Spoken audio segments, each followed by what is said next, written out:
إن الحمد لله نحمده ونستعينه ونستغفره ونعوذ بالله من شرور أنفسنا ومن سيئات أعمالنا من يهده الله فلا مضل له ومن يضلل فلا هادي له أشهد أن لا إله إلا الله وحده لا شريك له وأشهد أن محمدا عبده ورسوله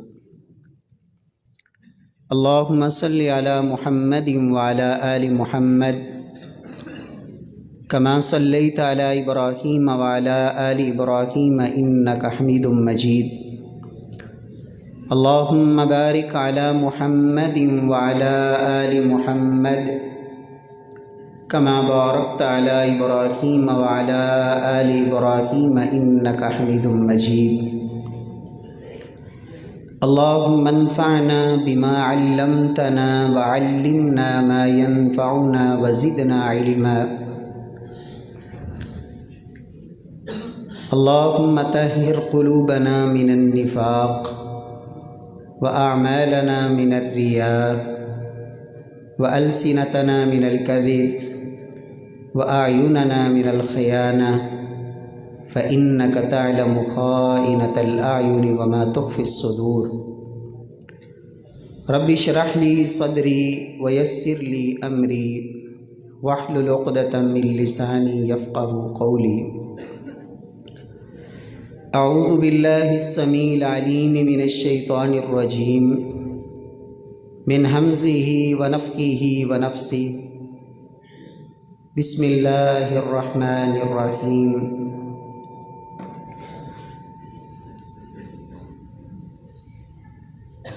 وتعز من تشاء وتذل من تشاء بيدك الخير إنك على كل شيء قدير وقال الله سبحانه وتعالى ويل لكل همزة لمزة الذي جمع مالا وعدده يحسب أن ماله أخلده معزز سامعین کرام، دنیا میں بسنے والا ہر انسان وہ یہ چاہتا ہے کہ مجھے عزت ملے، لوگ میری عزت کریں، لوگ مجھے عزت دیں، اور دنیا کے اندر میں کیسے عزت پا سکتا ہوں، اسی کے لیے انسان فکر مند رہتا ہے۔ کوئی شخص بھی یہ نہیں چاہتا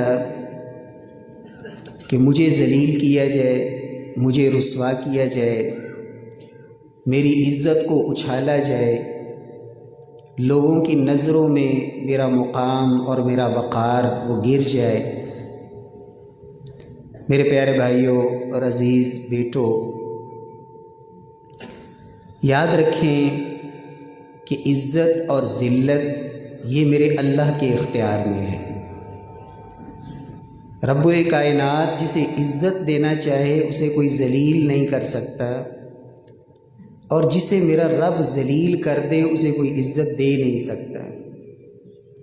وَتُعِزُّ مَن تَشَاءُ وَتُذِلُّ مَن تَشَاءُ، اللہ مالک الملک، بادشاہوں کا بادشاہ،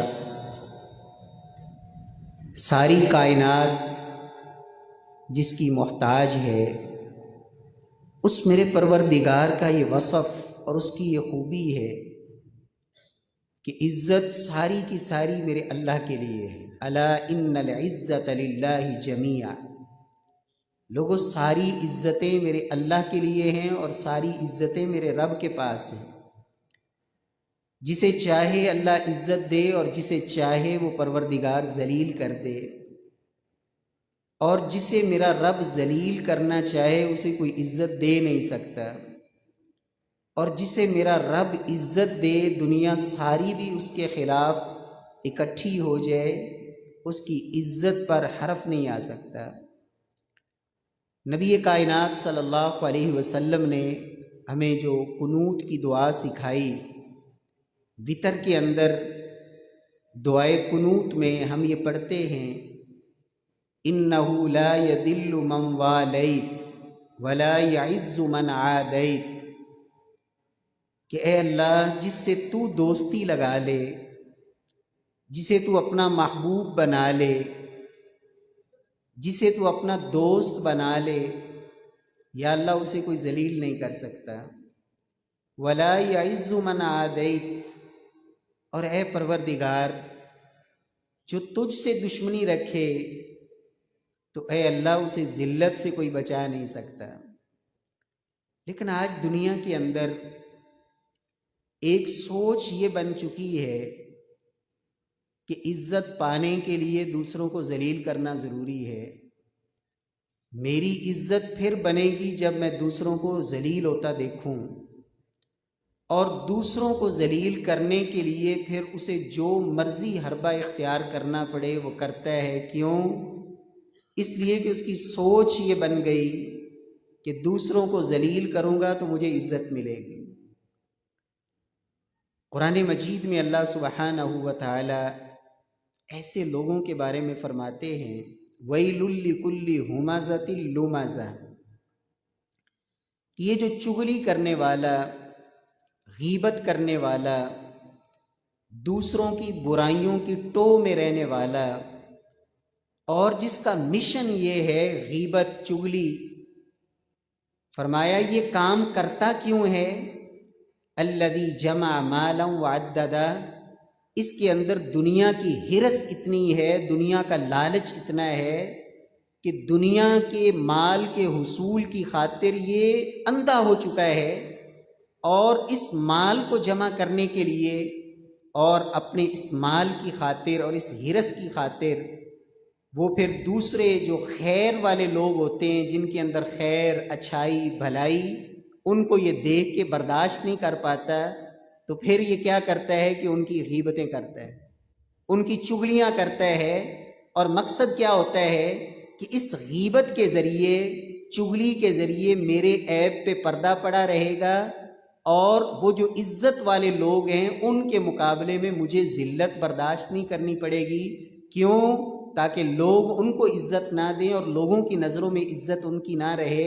نتیجہ کیا نکلتا ہے میرے پیارے بھائیوں؟ رب کائنات اس انسان کو دنیا میں بھی ذلیل کرتے ہیں، اور آخرت میں تو پھر ذلت کے علاوہ کوئی اور راستہ ہی کوئی نہیں۔ اس لیے یہ سوچ اور یہ فکر کہ مجھے دوسروں کو ذلیل کرنا ہے، اسی صورت میں مجھے عزت ملے گی، اور اس کے لیے پھر غیبت کرنا، چغلی کرنا۔ نبی کائنات صلی اللہ علیہ وسلم فرماتے ہیں کہ لوگوں، کائنات کا سب سے بڑا سود، اور آپ سب جانتے ہیں کہ سود بہت بڑا گناہ ہے۔ کتنا بڑا گناہ ہے؟ سود کھانے والا یہ اللہ اور اس کے رسول کے ساتھ گویا کہ جنگ کر رہے ہیں، یہ اللہ اور اس کے رسول کے ساتھ اعلان جنگ ہے۔ اور ایک درہم سود کا، 1 روپیہ آپ کہہ سکتے ہیں، درہم ربا یأکلہ الرجل وہو یعلم اشد من 36 زنیہ، فرمایا کہ بندہ 1 درہم سود کا کھاتا ہے جبکہ اسے پتہ ہو یہ سود ہے۔ فرمایا 36 مرتبہ ایک انسان منہ کالا کرے، بدکاری کرے، فرمایا یہ 1 درہم سود کا 36 مرتبہ بدکاری سے بھی بڑا اللہ کے ہاں جرم ہے۔ لیکن اللہ کے رسول کیا فرماتے؟ لوگوں، دنیا کا سب سے بڑا سود کیا ہے؟ یعنی سود کا گناہ، اس کی سنگینی آپ نے جان لی، تو سب سے بڑا سود کیا ہے؟ اللہ کے رسول صلی اللہ علیہ وسلم فرماتے ہیں، مسند احمد کی روایت، من ارب الربا الاستطالۃ فی عرض المسلم بغیر حق، کسی مسلمان کی عزت کو پامال کرنے کے لیے اپنی زبان کھولنا، اس کو رسوا اور ذلیل کرنے کے لیے، فرمایا یہ دنیا کا سب سے بڑا سود ہے، اس سے بڑا سود کوئی نہیں۔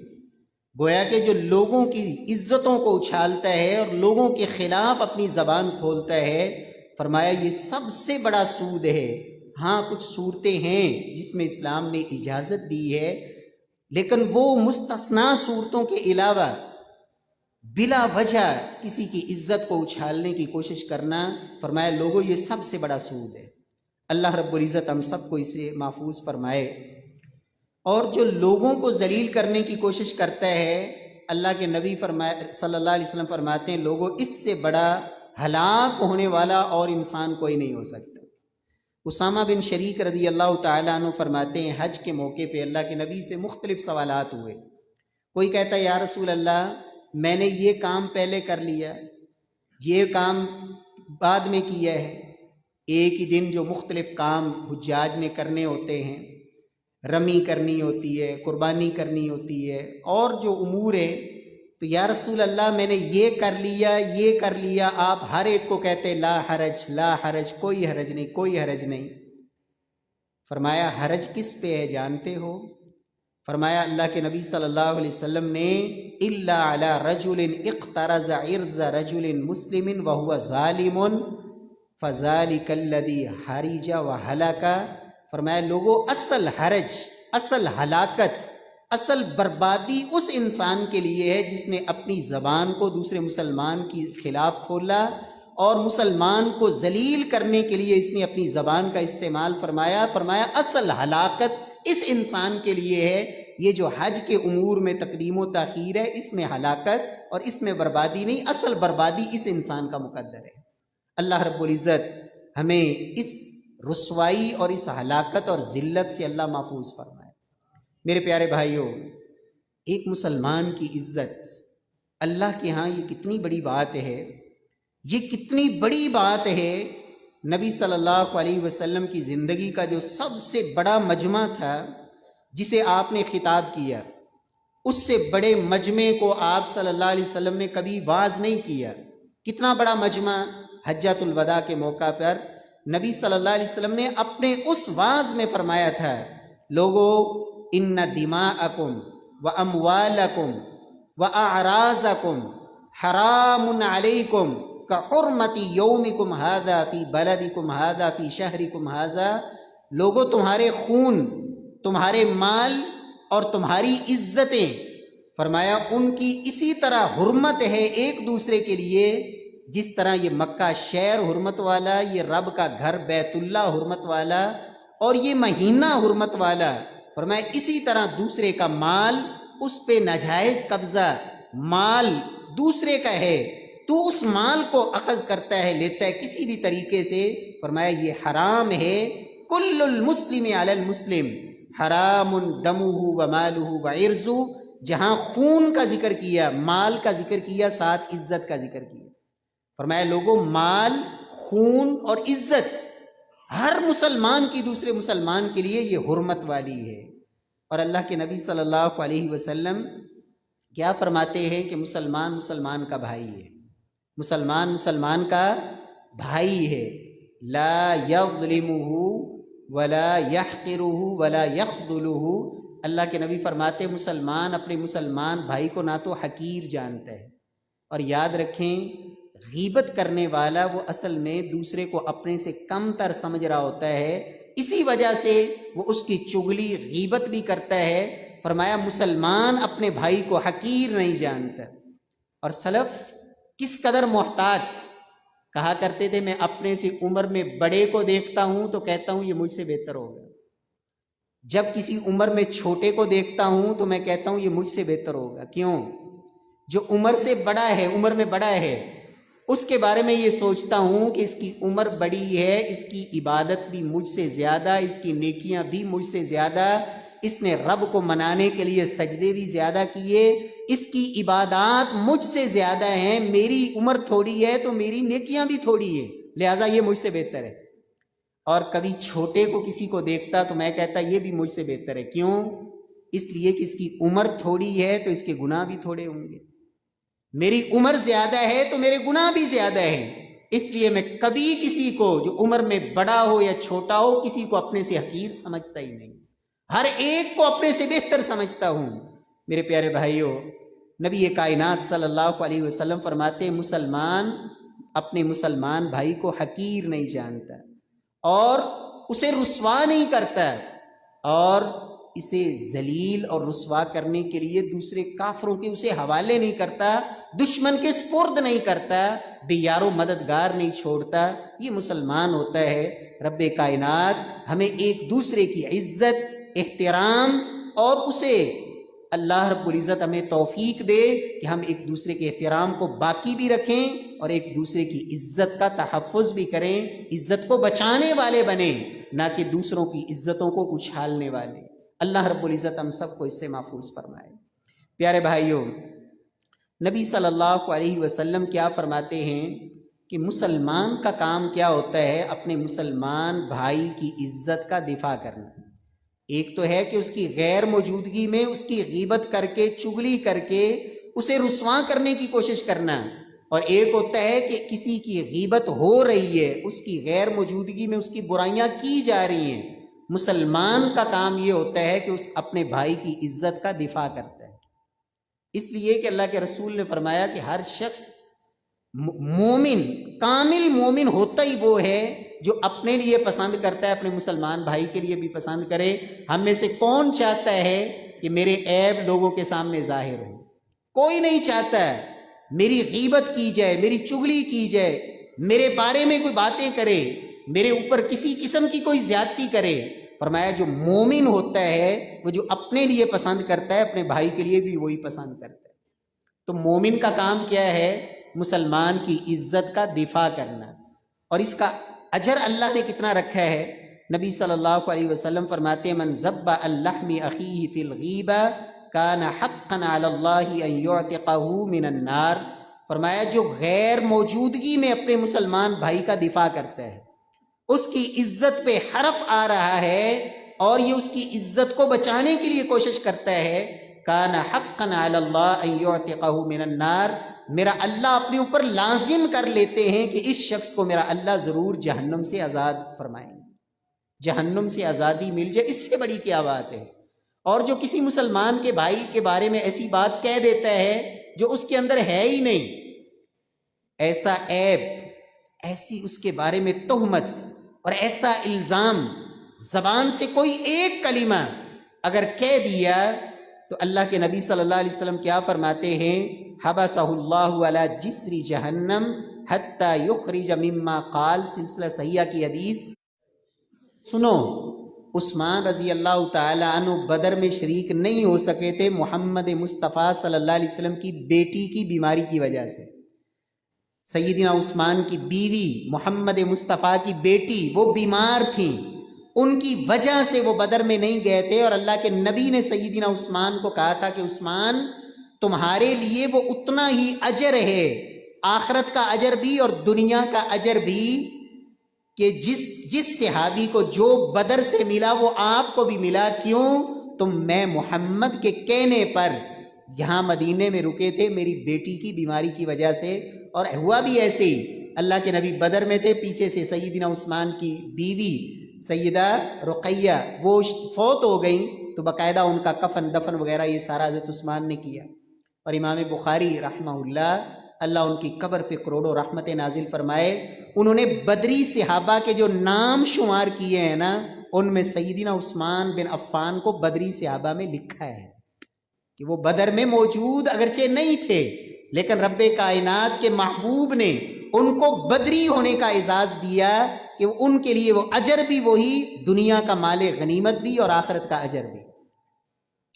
تو کہا باقی دوسرا تیرا اعتراض یہ تھا کہ وہ احد میں بھاگ گئے تھے، تو پھر سن، احد میں جو بھی صرف عثمان اکیلے نہیں، اس لیے کہ وہاں افواہ یہ پھیل گئی تھی اور اچانک مسلمان تو فتح حاصل ہو گئی تھی، آگے بڑھ رہے تھے، اور اس وقت خالد بن ولید رضی اللہ عنہ جو ابھی اس وقت مسلمان نہیں تھے، تو ایک جنگی چال کے تحت انہوں نے احد پہاڑ کے پیچھے سے چکر کاٹ کے آگے پیچھے سے حملہ کر دیا، تو جس وجہ سے وہ صحابہ وہ آپس میں جو پیچھے سے تلواریں، اور آگلے جو کافر تھے وہ بھی پلٹ آئے۔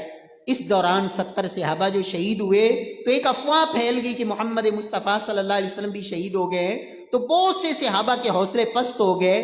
تو میرے اللہ نے قرآن میں وہی اتار کر یہ اعلان کیا کہ میرے محبوب، میں نے ان سب صحابہ کو معاف کر دیا جو احد کے اندر غلطی سے، جن سے یہ ہوا کہ وہ میدان سے ایک دفعہ پیچھے ہٹے کیوں کہ اس افواہ کی بنیاد پر کہ محمد مصطفیٰ صلی اللہ علیہ وسلم تو شہید ہو گئے، میرے اللہ نے عثمان سمیت ان سب کی معافی کو قرآن میں بیان کر دی۔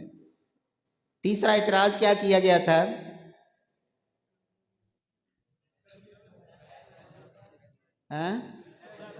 بیعت رضوان میں شامل نہیں ہوئے، بیعت رضوان میں شامل، تو انہوں نے کہا پھر سنیں کہ بیعت رضوان ہوئی ہی حضرت عثمان کی وجہ سے تھی، کہ عثمان رضی اللہ عنہ کو اللہ کے نبی نے بھجوایا تھا مکے سفیر بنا کے، تو وہاں خبر یہ آ گئی کہ مکے والوں نے حضرت عثمان کو شہید کر دیا ہے، تو اللہ کے نبی نے 1400 صحابہ سے جو بیعت لی تھی وہ اس بات پر بیعت تھی کہ ہم عثمان کے خون کا بدلہ لیے بغیر واپس جائیں گے، جانیں دے دیں گے یا خون کا بدلہ لیں گے۔ اور پھر اس دوران جب سب صحابہ نے بیعت کی تو اللہ کے نبی نے اپنا ایک ہاتھ نیچے کر کے دوسرا اٹھا کے کہا یہ عثمان کا ہاتھ ہے، عثمان بن عفان جو اللہ اور اس کے رسول کے کام پہ گئے ہیں، میں محمد عثمان کی طرف سے اس ہاتھ پہ بیعت کرتا ہوں۔ میرے پیارے بھائیوں، سیدنا عبداللہ نے یہ تینوں باتیں اسے بتائیں اور پھر کہا اب جا، اب یہ لے کے جاؤ۔ تو بڑا خوش ہو رہا تھا نا کہ ہمارا کام پورا ہو گیا۔ یہ ہے مسلمان کا کام۔ یہ کیا ہے؟ بولے یہ ہوتا ہے مسلمان کا کام کہ اپنے بھائی کی عزت کا دفاع، اپنے بھائی کی عزت کا تحفظ۔ اور پیارے بھائیوں، قرآن مجید میں اللہ سبحانہ و تعالی نے قرآن حکیم میں کیا فرمایا؟ الذین یتخذون الکافرین اولیاء من دون المؤمنین ایبتغون عندہم العزہ۔ لوگوں جو کافروں سے یاریاں رکھتے ہیں، کافروں سے دوستیاں اور تعلقات، وہ سمجھتے ہیں ہمیں وہاں سے عزتیں ملیں گی۔ یاد رکھو ساری کی ساری عزتیں میرے اللہ کے پاس۔ کس کے پاس ہیں؟ اللہ رب العزت کے پاس۔ اس لیے ایک بندہ مومن کو یہ ایمان اور یقین رکھنا چاہیے کہ عزت میرے رب نے دینی ہے، وہ ضروری نہیں کہ میں دوسروں کو ذلیل کروں تو مجھے عزت ملے گی۔ عزت میرے رب نے دینی ہے تو وہ اسی صورت میں ملے گی جب میں وہ کام کروں جو میرے اللہ کو پسند ہوگا۔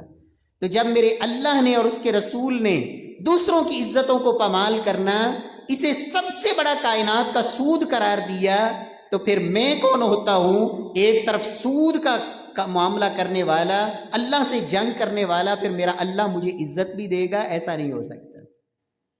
آئیے، عزت ملے گی کیسے؟ اللہ اکبر۔ عزت کس چیز میں؟ پیسے میں، دولت میں، عہدے میں؟ کس چیز میں عزت ہے؟ یہ جملہ اس صحابی کا ہے، اس صحابی کا جملہ جس صحابی کو اللہ نے اتنی عزت دی، اتنی عزت دی کہ دنیا کفر یہ کہتی تھی کہ اگر مسلمانوں میں ایک عمر اور پیدا ہو جاتا تو دنیا سے کفر مٹ جاتا۔ وہ عمر بن خطاب رضی اللہ تعالیٰ عنہ کیا کہتے ہیں؟ عزت کس چیز میں ہے؟ اور یہ کب کہا؟ جب غلام سواری پہ سوار ہے اور یہ مہار پکڑے آگے چل رہے ہیں۔ کب؟ جب بیت المقدس کو فتح کیا تھا، بیت المقدس کو فتح کیا، چابیاں لینے اس کی جا رہے ہیں، تو راستے میں دو ہیں، حضرت عمر اور ایک غلام، تو کبھی وہ سوار ہوتے، حضرت عمر پیدل چلتے، کبھی حضرت عمر سوار ہوتے، وہ پیدل چلتا۔ تو جب بیت المقدس کے قریب پہنچے تو پیدل چلنے کی باری حضرت عمر کی تھی اور سوار ہونے کی باری غلام کی تھی۔ تو غلام نے کہا کہ آپ سوار ہو جائیے، آپ امیر المؤمنین ہیں، میں چلتا ہوں، لوگ کیا کہیں گے؟ آگے سے حضرت ابو عبیدہ آئے، اللہ اکبر۔ تو حضرت عمر رضی اللہ تعالی عنہ کو انہوں نے کہا کہ امیر المومنین آپ سوار ہو جائیں، لوگ کھڑے ہیں، ساری دنیا دیکھ رہی ہے، جو لوگ یہاں موجود ہیں وہ کیا کہیں گے؟ عمر رضی اللہ عنہ نے کیا کہا تھا اس وقت؟ آج عزت ڈھونڈنے کے لیے انسان سمجھتا ہے پیسے میں عزت، وہ پیسہ آنا چاہیے، حلال آئے، حرام آئے، جائز آئے، ناجائز آئے، دوسروں کا حق کھا کے آئے، ظلم سے آئے، چوری سے آئے، رشوت سے آئے، ڈکیٹی سے آئے، وراثت پہ قبضے سے آئے، جیسے بھی آئے پیسہ آنا چاہیے، اس لیے کہ عزت ہے ہی اس میں۔ نہیں، عزت اس میں، عزت کس چیز میں ہے؟ سیدنا عمر نے کیا کہا تھا؟ اِنَّا كُنَّا أَذَلَّ قَوْمٍ اِنَّا كُنَّا أَذَلَّ قَوْمٍ فَأَعَزَّنَا اللَّهُ بِالْإِسْلَامِ۔ لوگوں ہم دنیا میں، اور سیدنا ابو عبیدہ کو کہا کہ ہم دنیا میں ذلیل ترین لوگ تھے، اللہ نے ہمیں عزت دی بالاسلام، کس کے ذریعے؟ اسلام کے ذریعے۔ فَمَهْمَا نَطْلُبُ الْعِزَّ بِغَيْرِ مَا أَعَزَّنَا اللَّهُ أَذَلَّنَا اللَّهُ۔ اور دنیا کے مسلمانوں سن لو، جب بھی مسلمان عزت ڈھونڈنے لگیں گے اسلام سے ہٹ کر، اسلام کو چھوڑ کر، اللہ کے دین کو پس پشت ڈال کر، اور یہ سمجھیں گے کہ ہم عزت پا لیں گے، فرمایا اذلنا اللہ، اللہ دوبارہ ذلیل کر دے گا۔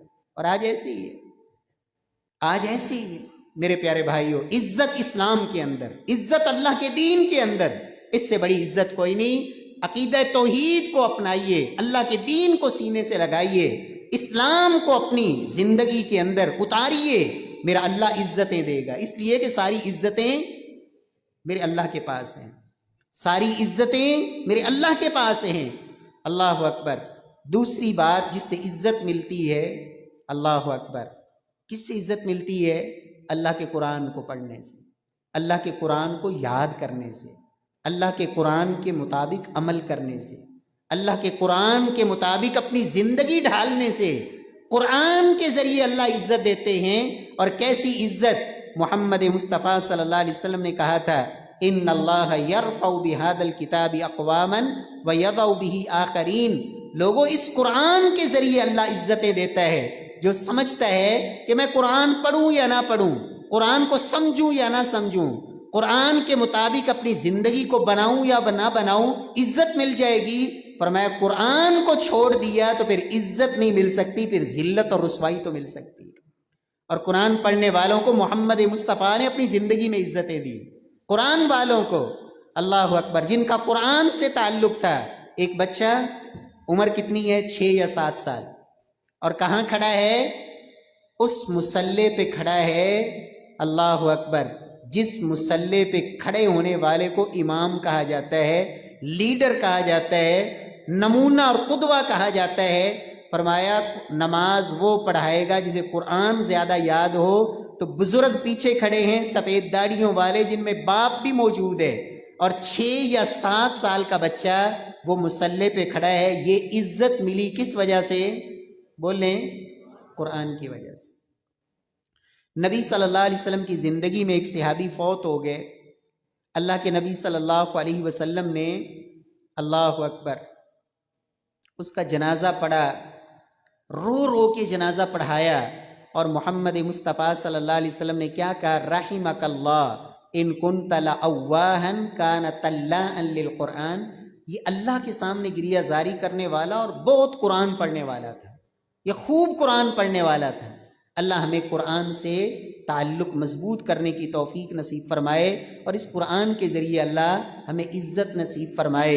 پیارے بھائیوں، یاد رکھیں، میرے بہت سے بزرگ بیٹھے ہوں گے، نوجوان آئے ہوں گے جو ساری زندگی، اللہ اکبر، 30 40 سال 50 60 سال عمر بیت گئی، قرآن ناظرہ بھی نہیں آتا، قرآن اوپر دیکھ کے پڑھنا نہیں آتا، اور پھر بڑا دھوکہ کہ یہ نہیں آتا تو آپ انگلیاں پھیرتے رہیں صرف بسم اللہ پڑھ کے، تو آپ کو پھر بھی اجر مل جائے گا۔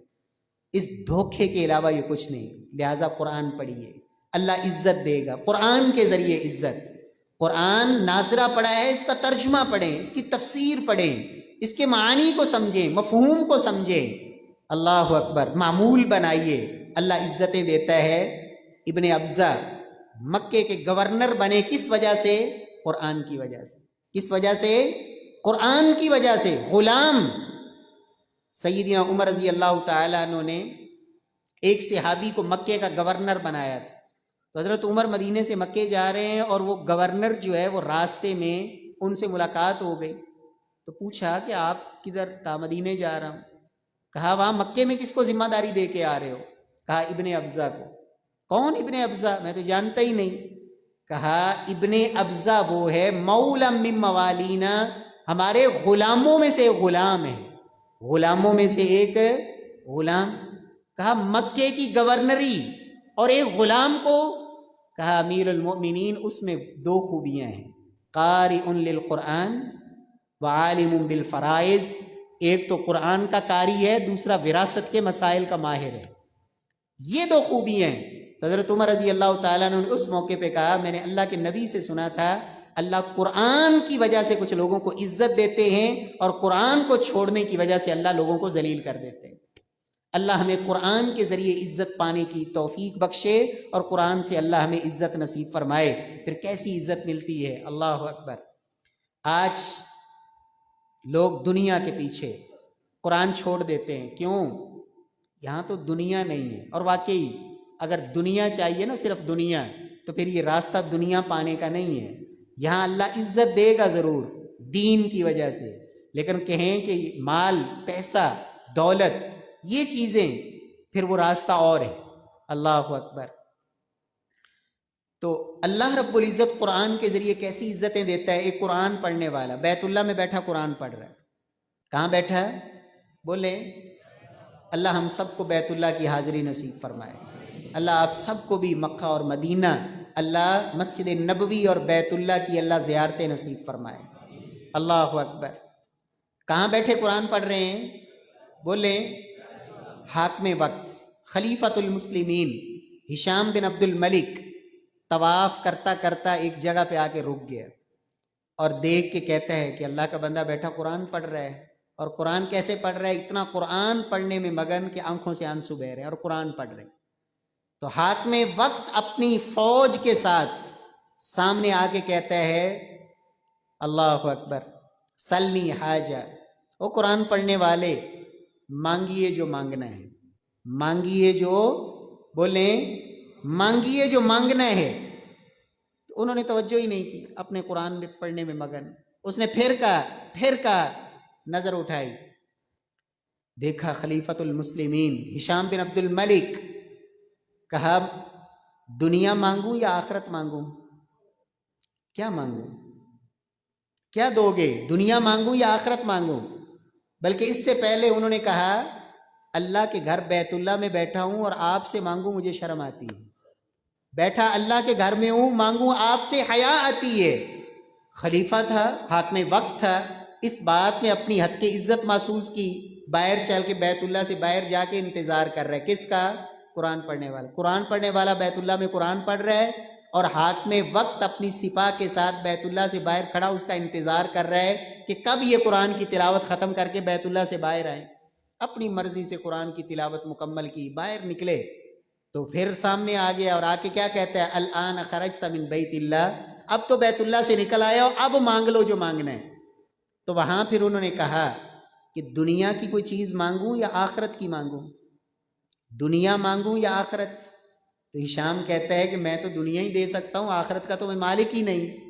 تو کیا کہا؟ ما سألت الدنیا من یملکها فکیف اسألها من لا یملکها۔ دنیا کا حریص بن کے، لالچی بن کے، دنیا کا پجاری بن کے اور پیسے اور درم و دینار کی پوجا کرتے ہوئے، یہ تصور اور سوچ سے تو میں نے دنیا اس ذات سے بھی نہیں مانگی جو ساری کائنات کا مالک ہے، تجھ سے دنیا کیسے مانگوں؟ اللہ اکبر۔ یہ ہے قرآن کے قاری کی شان، قرآن پڑھنے والوں کی عزت۔ دنیا ہاتھ جوڑ کے پیچھے بھاگتی ہے، دنیا اللہ پیچھے لگا دیتے ہیں، لیکن شرط یہ ہے کہ مشن کے اندر سچا اور کھرا ہو، دو نمبری نہیں، ڈگمگاتا نہیں، تذبذب نہیں کہ پتہ نہیں کیا بنے گا، پتہ نہیں کیا بنے گا۔ اور میرے پیارے بھائی، اس سے بڑی عزت کیا ہے؟ اس سے بڑی عزت کیا ہے؟ اللہ ہم سب کو یہ عزت نصیب فرمائے۔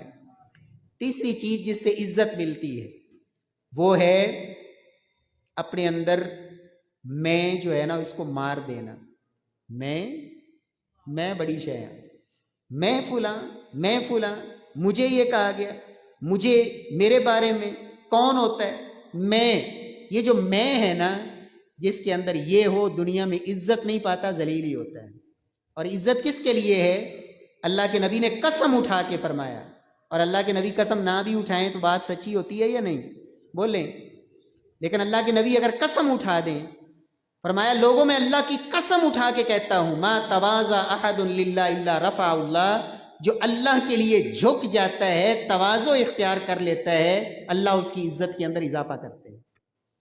اللہ اس کی عزت کے اندر کیا کرتے ہیں؟ اضافہ، تواضع، عاجزی۔ اللہ رب العزت ہمارے اندر تواضع پیدا فرمائے۔ اپنے آپ کو میں نے جس طرح پہلے بھی عرض کیا، کبھی بھی کسی سے برتر نہ سمجھے، میں بہتر ہوں، میں افضل ہوں، میں اعلیٰ ہوں، نہیں، اپنے اندر تواضع، عاجزی۔ اور یہ تواضع میرے اللہ کو بڑی پسند ہے۔ جنہوں نے تواضع اختیار کی، اللہ نے کیسی عزتیں دیں۔ عمر بن عبدالعزیز رحمہ اللہ، رات کا وقت ہے، مجلس اپنے خاص چند رفقا کے ساتھ بیٹھے ہیں، اللہ اکبر، اچانک دیوا بجھ گیا، اچانک دیوا بجھ گیا۔ اس دور میں بتی دیوا، اٹھے خود اور جا کے اس کے اندر جو تیل کم ہو گیا تھا یا جو بھی تھا اسے درست کیا، جلا کے دوبارہ آ کے اپنی جگہ پہ بیٹھ گئے۔ تو سب نے کہا امیر المؤمنین، مسلمانوں کے خلیفہ، امیر المؤمنین، آپ یہ کام کسی غلام کو کہہ دیتے، نوکر کو کہہ دیتے، خادم کو کہہ دیتے۔ تو عمر بن عبدالعزیز نے پتہ کیا جملہ بولا؟ فرماتے ہیں قمت وانا عمر وجلست وانا عمر، فرماتے ہیں میں جب یہ چراغ صحیح میں نے نہیں کیا تھا، میں پھر بھی عمر بن عبدالعزیز اور مسلمانوں کا خلیفہ تھا۔ جب میں چراغ صحیح کرنے کے لیے اٹھ کے گیا اور اسے درست کیا، میں پھر بھی عمر بن عبدالعزیز۔ میں اب آ کے بیٹھا ہوں، میں پھر بھی عمر بن عبدالعزیز۔ وہ جو خادم اور غلام ہے نا، وہ بھی انسان ہے، اس نے سارا دن خدمت کی ہے، ابھی بیچارہ سویا ہے، اگر اسے دوبارہ اٹھاتا اسے تکلیف ہوتی۔ میں پہلے بھی عمر بن عبدالعزیز تھا، میں اب بھی عمر بن عبدالعزیز ہوں، میری عزت میں کوئی کمی۔ جو تواضع ہے نا، یہ میرے اللہ کو بڑی پسند ہے، اللہ پھر ایسی بلندیاں دیتے ہیں۔ جھک جائیے، تواضع اختیار کیجئے، معاف کرنا سیکھیے، اور چوتھی چیز جس سے میرا اللہ عزت دیتا ہے، جس سے کیا دیتا ہے؟ بولیں عزت، وہ ہے معاف کرنا۔ کیا بولیں؟ معاف کرنا۔ میں اور آپ چاہتے ہیں نا میرا اللہ مجھے اور آپ کو معاف کرے، دعا پڑھتے ہیں نا اللہم انک عفو تحب العفو فاعف عنی، اے اللہ تو معافی دینے والا، معافی کو پسند کرنے والا، یا اللہ مجھے معاف کر دے۔ میں اور آپ تو چاہیں دن بھی گناہ کرنے والے، رات بھی گناہ کرنے والے، رات کی تاریکیوں میں بھی گناہ کرنے والے، پتہ نہیں ایک ایک دن کے اندر کتنی رب کی معصیتیں کرنے والے، ہم تو چاہتے ہیں کہ میرا اللہ ہمیں معاف کر دے۔ اور جس بیچارے کسی سے اگر غلطی ہو ہی گئی ہے تو میں اور آپ اسے معاف کرنے کے لیے تیار نہ ہوں کہ نہیں اب معافی نہیں، معاف نہیں کرنا۔ میرے پیارے بھائیوں، اللہ کے نبی نے یہ بات بھی قسم اٹھا کے بیان فرمائی، لوگوں ما زاد اللہ عبدا بعفو الا عزا، لوگوں میں قسم اٹھاتا ہوں جو بندہ اللہ کے لیے کسی کو معاف کر دیتا ہے، میرا اللہ اس کی عزت میں اضافہ کرتے ہیں۔ تو معاف کرنا سیکھیے۔ کتنے ایسے نوجوان ہوں گے سگے بھائی سے ناراض، گھر کے اندر ماں باپ سے ناراض، کتنے ایسے ہمسایوں سے، کتنے ایسے رشتہ داروں سے قطع تعلقیاں۔ میرے پیارے بھائی معاف کیجئے، میرا اللہ عزت بڑھائے گا۔ اور بدلہ لینا، انتقام لینا، جلتے رہیں گے اس انتقام کی آگ میں، لیکن پلے کچھ پڑے گا نہیں۔ تو انتقام کی بجائے معاف کرنا، اور کیسے معاف کرنا؟ اللہ اکبر، آئیے میں آپ کو بتاتا ہوں۔ اس امت کے اللہ کے نبی کے بعد سب سے افضل انسان کون ہے؟ بولیں، بولتے نہیں، ابو بکر صدیق رضی اللہ تعالی۔ ان سے بڑا کوئی پاک باز اور سچا ہو سکتا ہے؟ بولیں، نہیں ہو سکتا۔ اللہ کے نبی کی بیویوں سے بڑھ کر اس کائنات کی معزز اور قابل احترام کوئی شخصیات اور ہستیاں ہو سکتی ہیں؟ امہات المؤمنین میں بھی، اور وہ ام المؤمنین جسے عائشہ کہا جاتا ہے رضی اللہ تعالیٰ عنہ، صدیقہ کائنات، ان سے بڑی کوئی ہستی ہے خواتین کے اندر؟ اللہ اکبر۔ اللہ رب العزت نے ہر ایک کو الگ الگ شانیں دی، سیدہ خدیجہ ان کی اپنی شانیں، سیدہ عائشہ، باقی اللہ کے نبی کی بیٹی سیدہ فاطمہ اس کی اپنی ایک الگ شان جو اللہ نے ان کو عطا کی، سیدۃ نساء اہل الجنہ۔ آپ اندازہ لگائیں، ابو بکر کے اوپر زیادتی ہوئی، کیا زیادتی ہوئی؟ کہ بیٹی پہ تہمت لگی۔ کس پہ تہمت لگی؟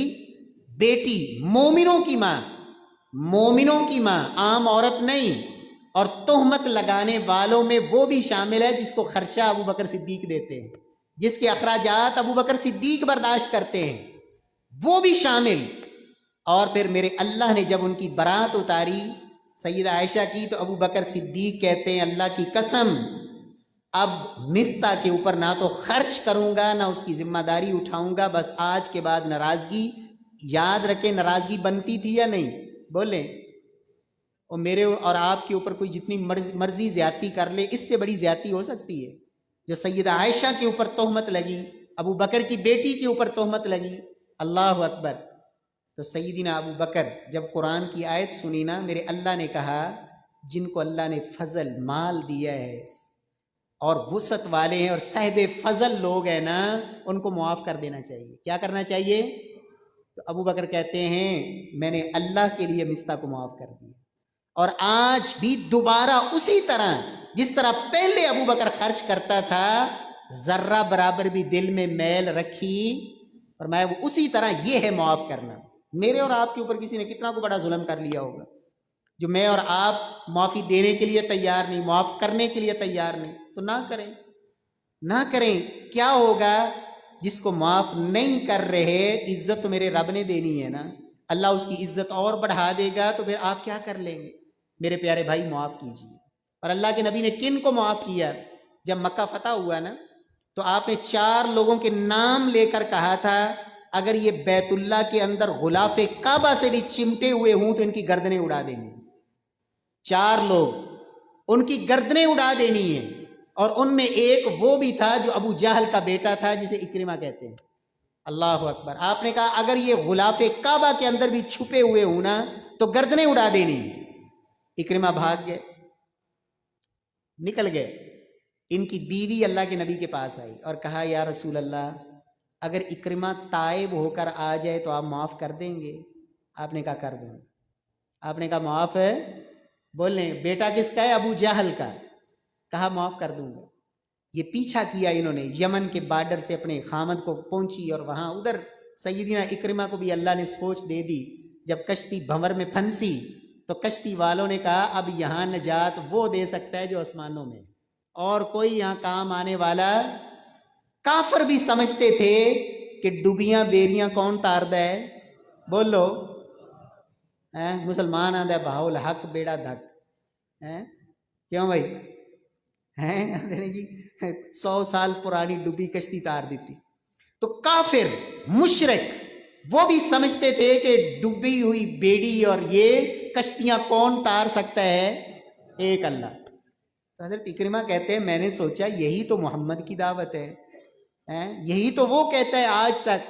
تو اگر وہی نجات یہاں دے سکتا ہے تو پھر خشکی میں بھی نجات وہی دے سکتا ہے. ادھر ان کی سوچ بدلی، ادھر بیوی بھی پہنچ گئی، کہا آ جاؤ میں آپ کے لیے امان لے کے آئی ہوں. اکرمہ اللہ کے نبی کی مجلس میں آئے تو محمد مصطفیٰ نے اسے بھی معاف کر دیا. اور میں اور آپ کہیں جی معاف نہیں کرنا ہے، تو پھر عزت ملے گی. عزت کس چیز میں ہے؟ معاف کرنے. عزم کریں. اور اللہ کے نبی سے ایک صحابی نے پوچھا تھا یا رسول اللہ میرا غلام، غلام پتہ ہے کس کو کہتے ہیں؟ جس کو پیسے دے کے خرید لیا ہو، پیسے دے کے خریدا ہوا غلام. یا رسول اللہ ایک دن میں اس کی کتنی غلطیوں سے درگزر کروں، کتنی غلطیوں سے درگزر کروں؟ آپ نے کیا کہا؟ فی کل یوم 70 مرہ، روزانہ 70 دفعہ اگر تمہارا وہ پیسوں سے خریدا ہوا غلام وہ غلط کرے 70 دفعہ ایک دن میں، تو پھر بھی درگزر کرنا، پھر بھی معاف کرنا. اور میں اور آپ معمولی سی غلطی کو معاف کرنے کے لیے اگر تیار نہ ہوں تو میرے پیارے بھائیوں پھر رب سے معافی کی امید بھی مت رکھیں، اس لیے کہ رب کا نظام ہے. آپ احادیث پہ غور کریں، میں بات لمبی نہیں کرنا چاہتا، اگر یہ موضوع یہ ایک الگ ہے. اللہ کے نبی نے کہا رحم کرو اللہ رحم کرے گا، نرمی کرو اللہ نرمی کرے گا، معاف کرو اللہ معاف کرے گا، پردے ڈالو اللہ تمہارے عیبوں پہ پردے ڈالے گا، آسانی پیدا کرو اللہ تمہارے لیے آسانی پیدا کرے گا، لوگوں کی تکلیفوں کو دور کرو اللہ تمہاری تکلیفوں کو دور کرے گا. اور امام ابن قیم نے بھی بات لکھ دی، وہ بندہ مومن مسلمان جو چاہتا ہے کہ میرا رب میرے ساتھ یہ سلوک کرے، اللہ کے بندوں سے تو وہی سلوک شروع کر دے، تیرا رب بھی تیرے ساتھ وہی کرے گا.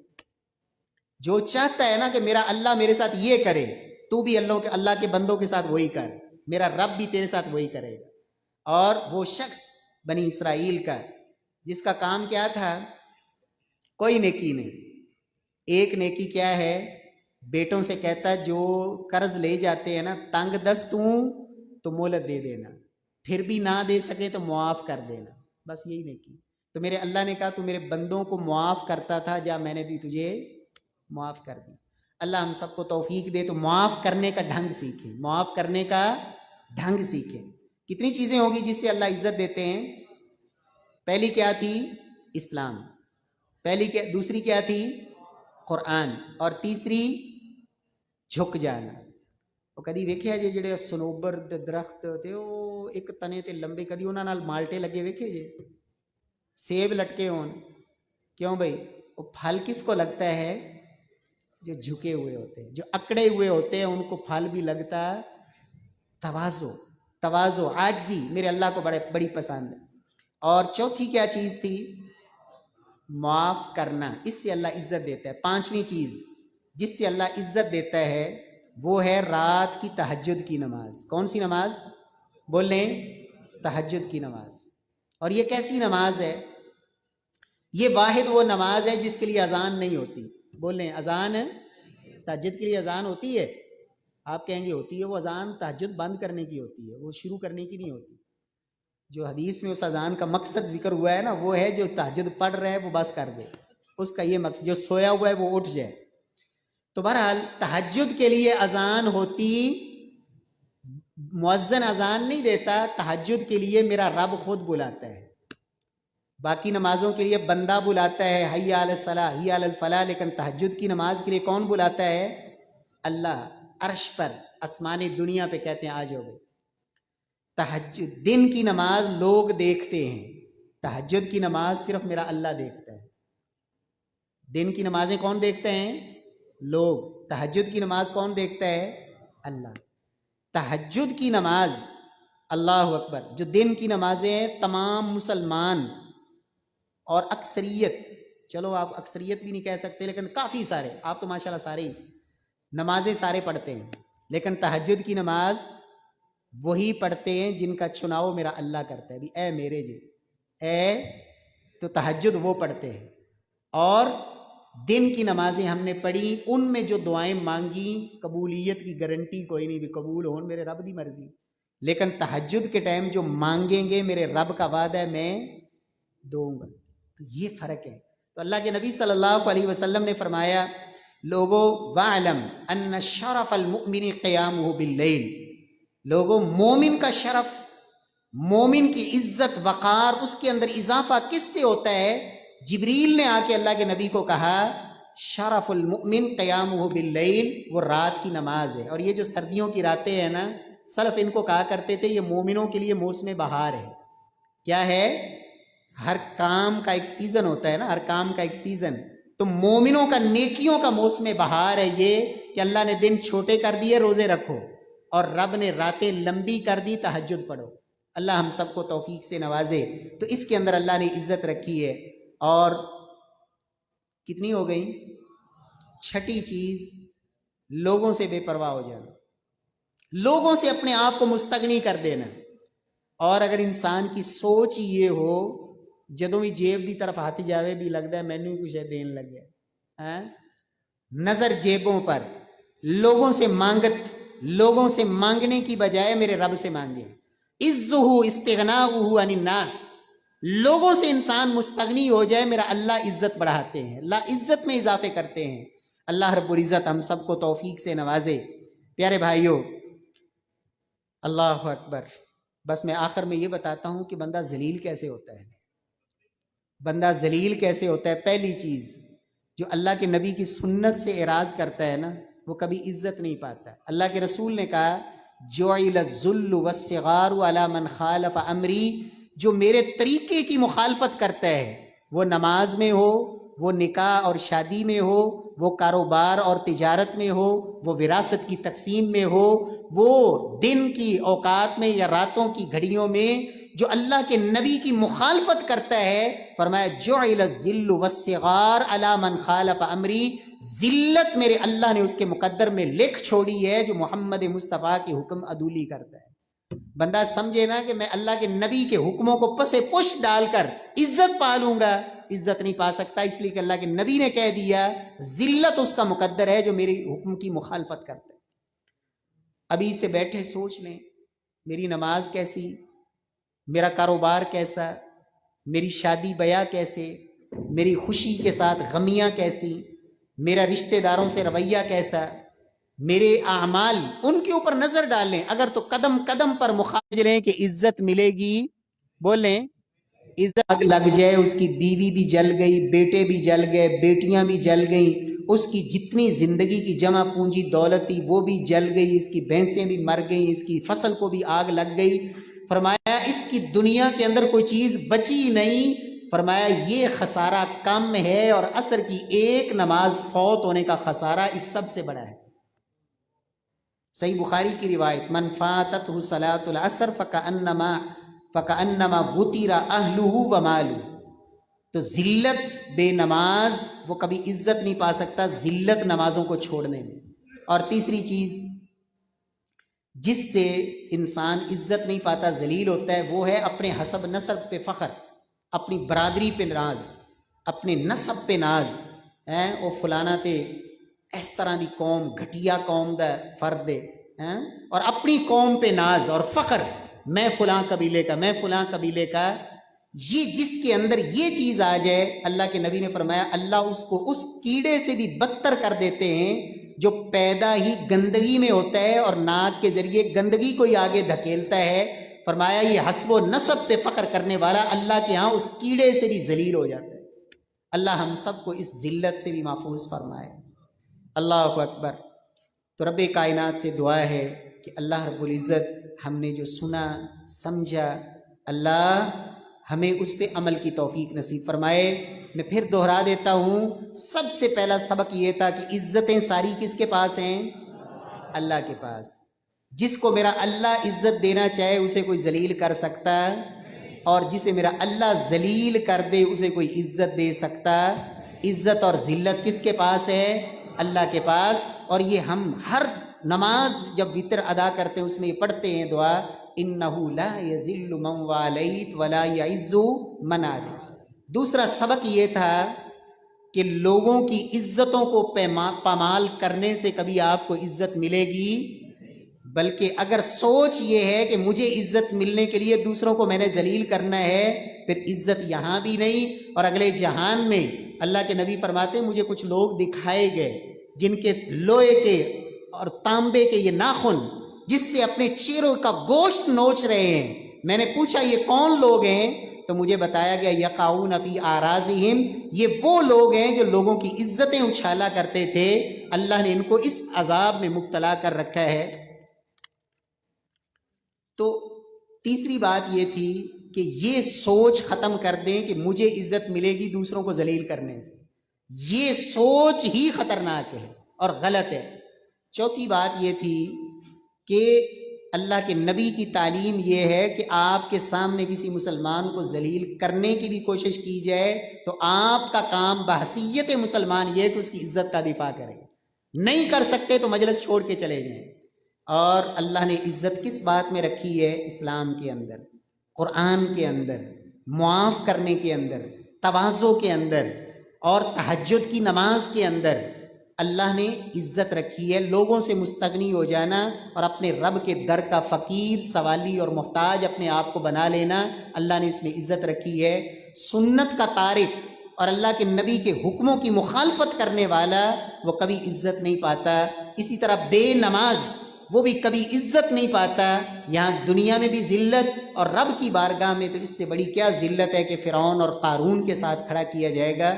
اور آخری بات یہ تھی کہ حسب و نسب پر فخر اور ناز یہ بھی ذلت اور رسوائی کا باعث ہے. اللہ کے ہاں عزت اس دل کی صفائی، طہارت اور پاکیزگی پر ہے. اللہ ہمارے دلوں کو صاف کرے، دلوں میں اپنی محبت پیدا فرمائے، دلوں میں اپنا خوف اور ڈر پیدا فرمائے. اللہ ہمارے اخلاق کو بہتر کر دے، اللہ ہمارے اخلاق کو بہترین بنا دے، اور اللہ ہمارے اندر تواضع پیدا فرما دے. اللہ ہمیں معاف کرنے والا بنا دے. معافی کو اللہ پسند کرتا ہے. اللہ ہم سب کو بھی معاف فرما دے. واقول قولی ھذا وآخر دعوانا الحمد للہ رب العالمین. یہ آپ کے علم میں ہے انشاءاللہ. کل